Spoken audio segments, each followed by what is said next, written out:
Even though you go through it and you be in your darkest hours and your darkest times, because trust me, I know what it's like. Only black girl that's crying a Me Too situation. Every day I still have to wake up and tell myself that I am enough. Like I am great. Thinking that the Army is your end all be all to transitioning out, trying to find yourself again, your identity. Sorry. Wait, I gotta take a minute. That's when we decided that the Army, me, doctors, decided that the Army was no longer for me. How was life growing up? We're just going to get straight into it. Life growing up for me was very interesting. I mean, my family was, the lower middle class, I would say. But they provided me with a childhood that anyone could ever imagine. Like anything that I wanted to do, if it was my mom missing a meal or missing, a bill, she made sure that her children were afforded that opportunity. So it was good.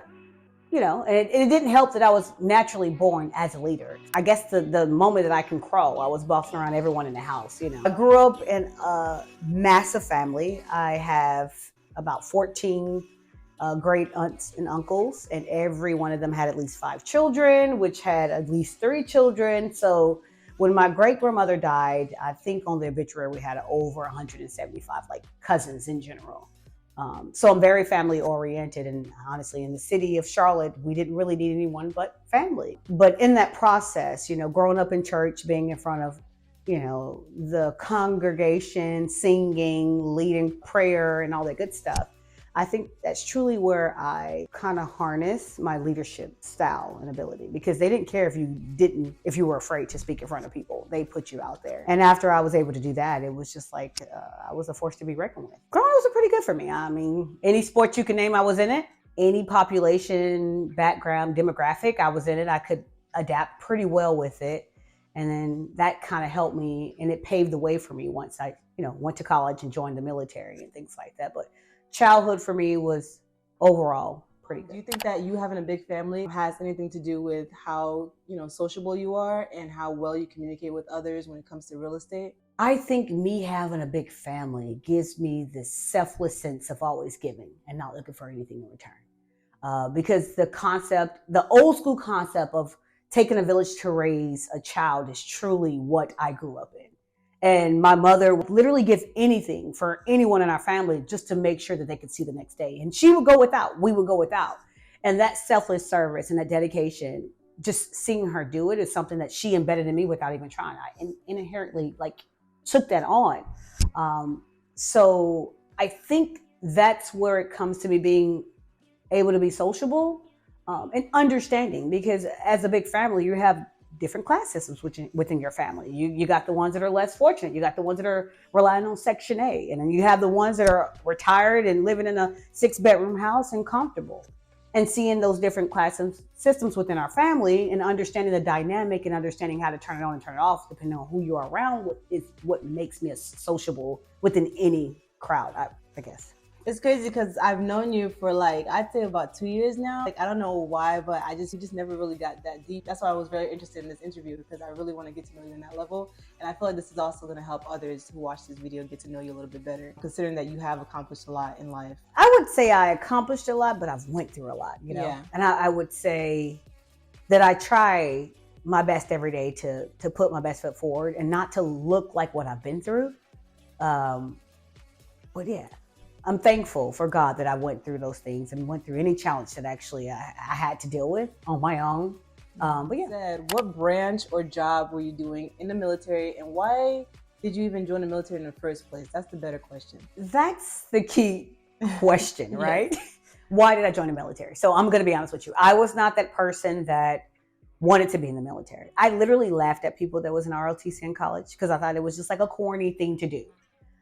I laughed until I realized that I had no way of paying my tuition for the next month.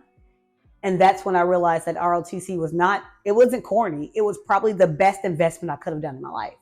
My dad served about 8 years in the military and got out. And to this day, he'll tell you, it's one of the worst mistakes he ever made, because he got out without making sure the military would take care of him moving forward.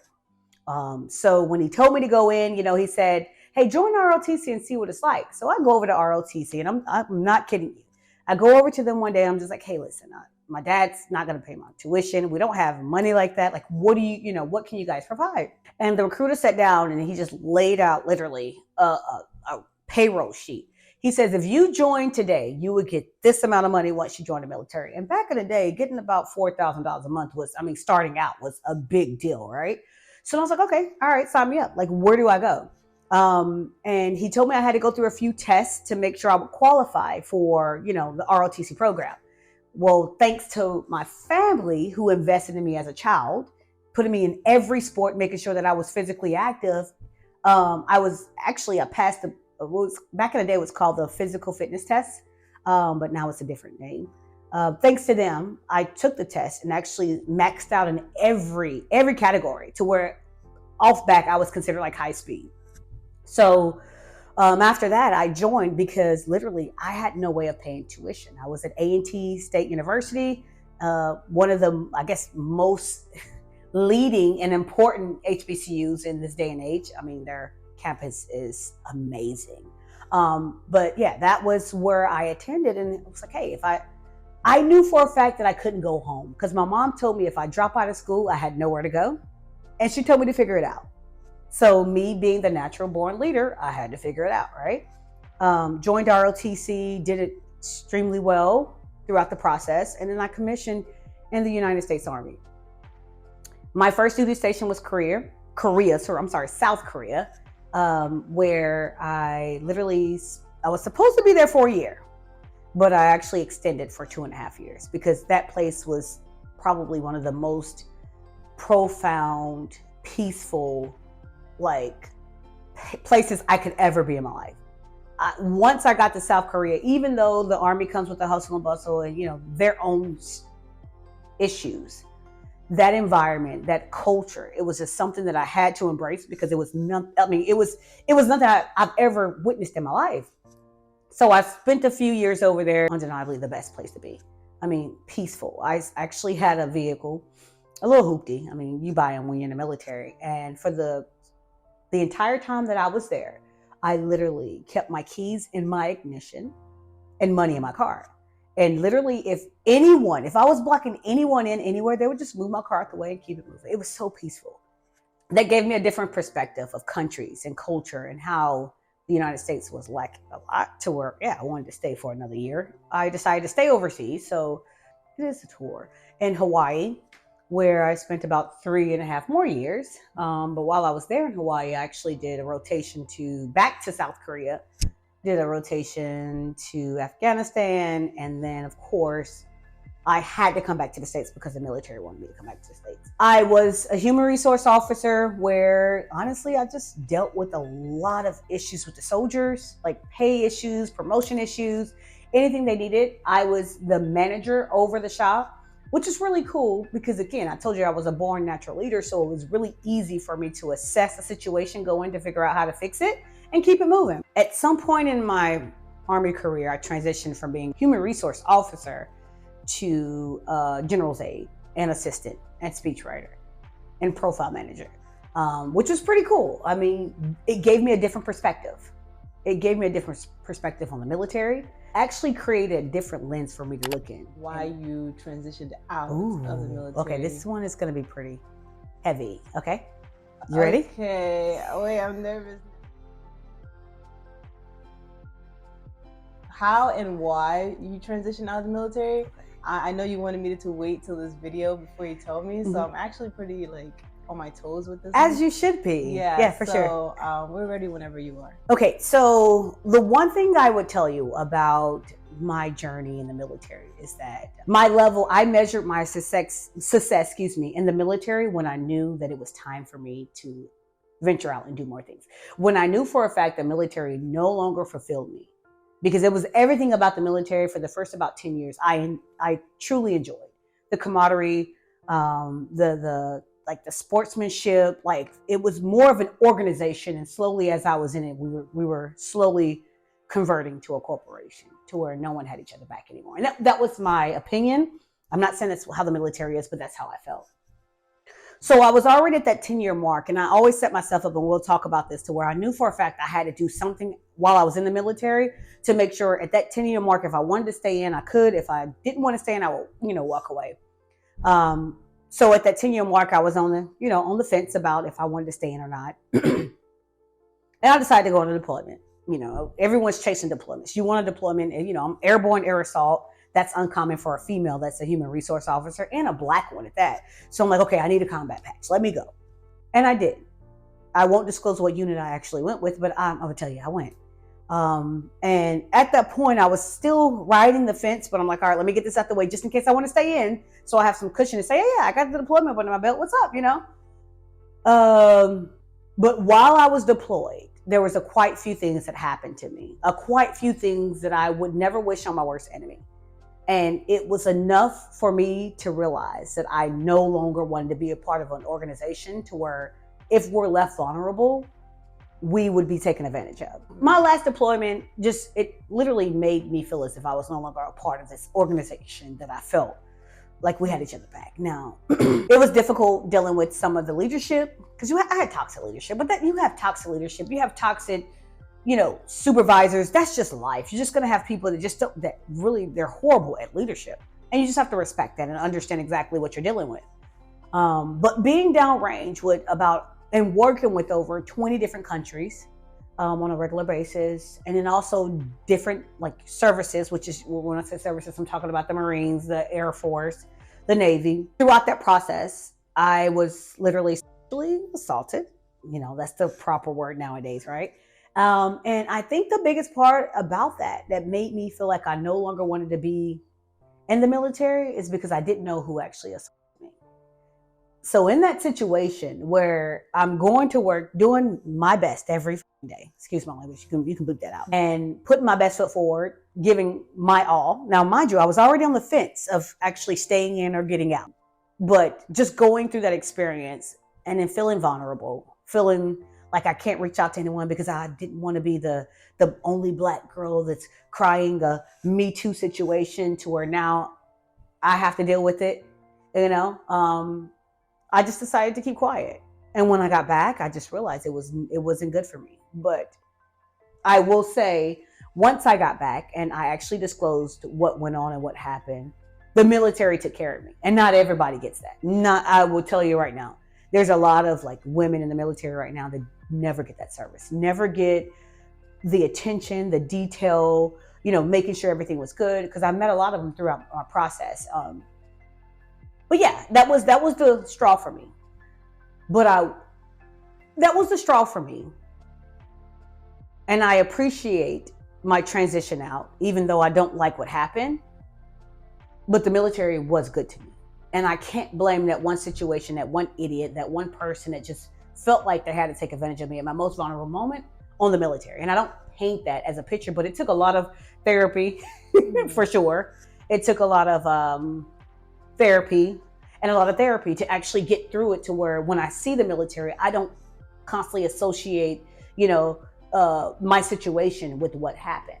But I knew for a fact in that moment that I could no longer trust what I was in, only because of what had happened. And it was tough. The transition was tough.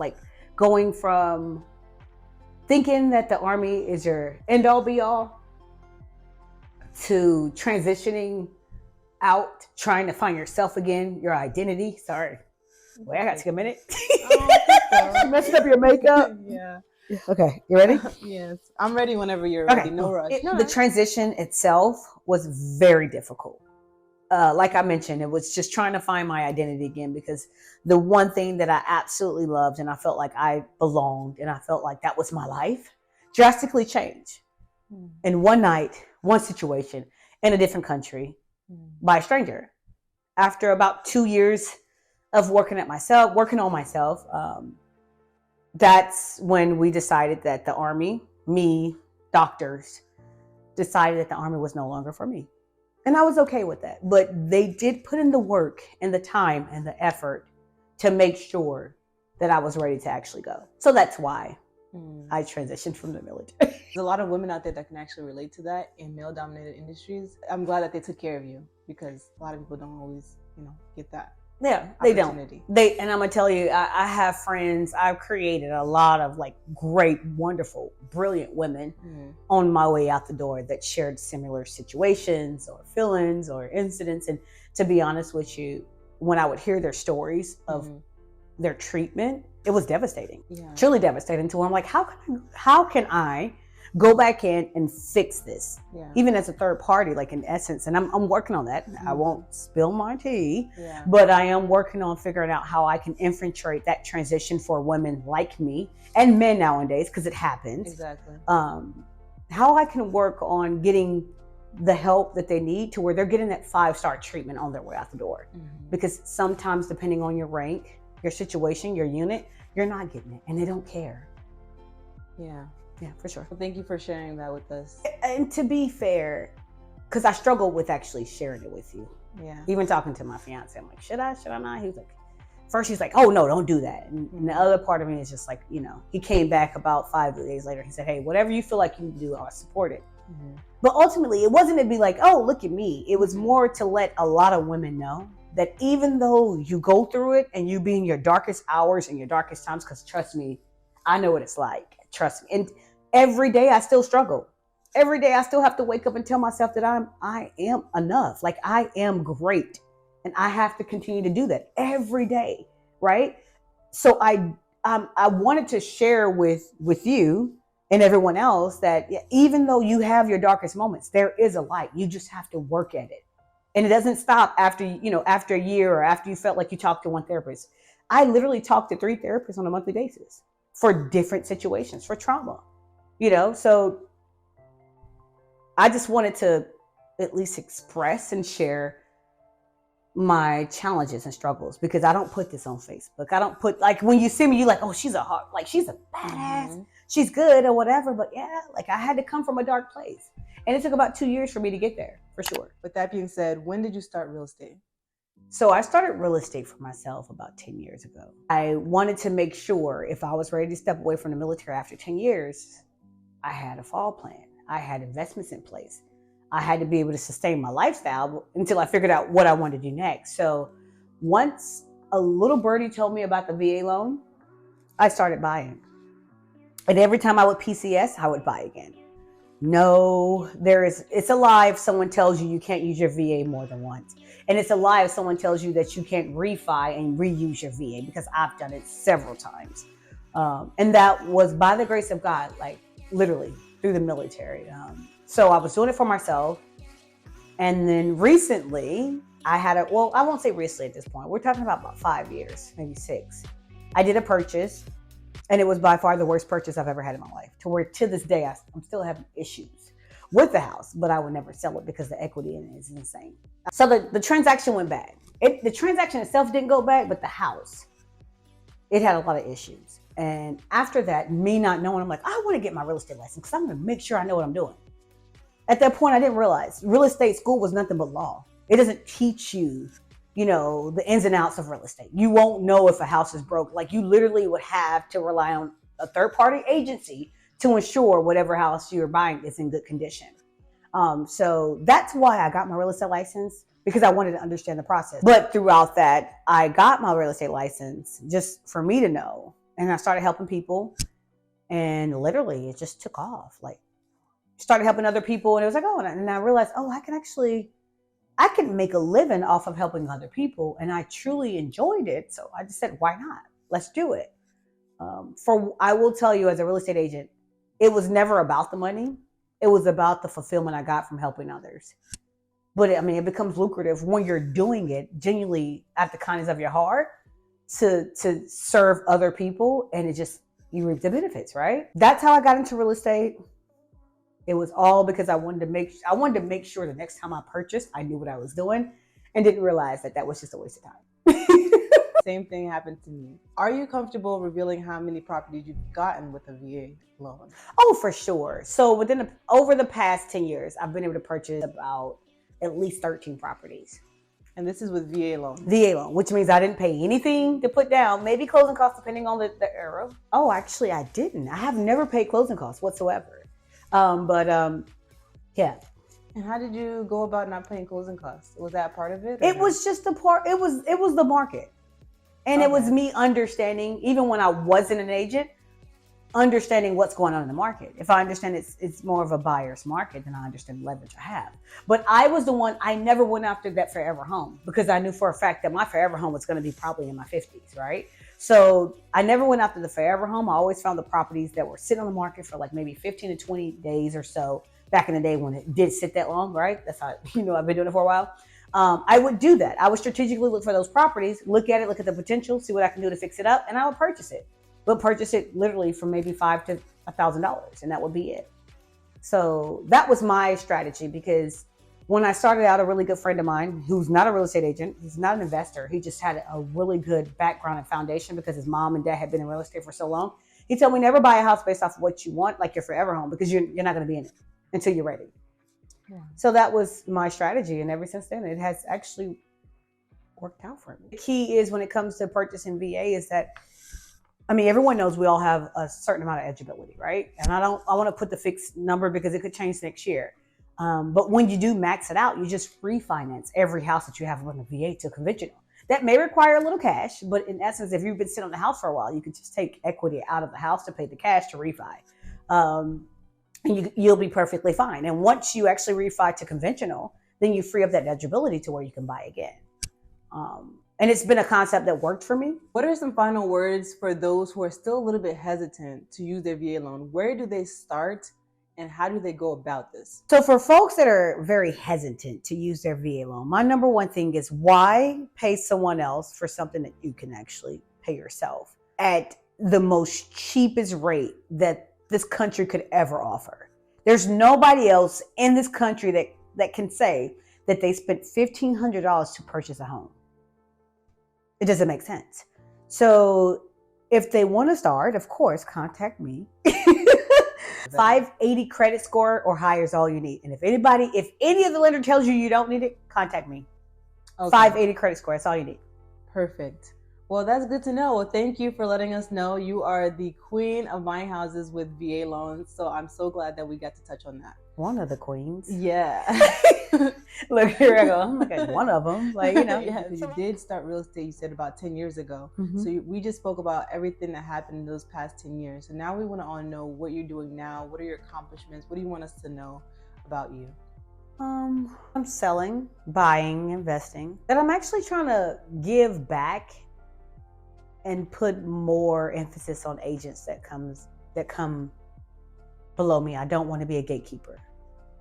I don't want to hoard everything for myself. I want to make sure that if I'm eating, then everyone else below me is eating, or understanding how to navigate through the challenges of real estate and learn how to eat with me. Everybody in the United States of America is trying to find multiple streams of income. We are the only country in the world that is driven off of how much money we make.